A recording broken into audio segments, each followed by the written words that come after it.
à haute valeur environnementale certifie les exploitations agricoles vis-à-vis de 4 grandes thématiques. La certification haute valeur environnementale permet de communiquer vis-à-vis des consommateurs sur des pratiques viticoles respectueuses de l'environnement. Le vigneron doit tout d'abord satisfaire des exigences réglementaires, telles qu'avoir son contrôle technique du pulvérisateur à jour ou alors avoir un local phytosanitaire aux normes. Ensuite, l'exploitant peut prétendre à la certification de niveau 3, HVE.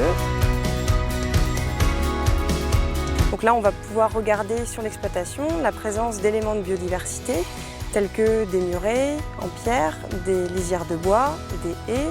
La présence de ruches sur l'exploitation sera valorisée au travers du module biodiversité.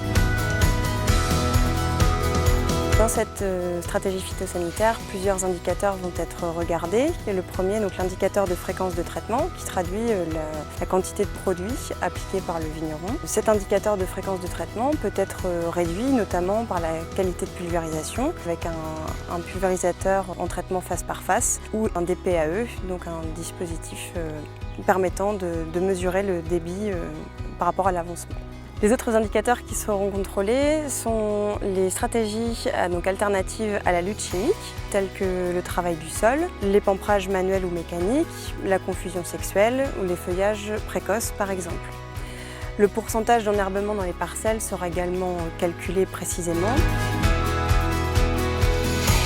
Donc sur ce point-là, on regarde simplement les parcelles qui n'ont pas reçu de fertilisant et puis on va calculer ce qu'on appelle le bilan apparent, une sorte de bilan comptable de l'azote. Donc la gestion de la ressource en eau n'est pas évaluée puisque les vignobles du Beaujolais, du Mâconnais et du Bugey-Savoie ne sont pas irrigués.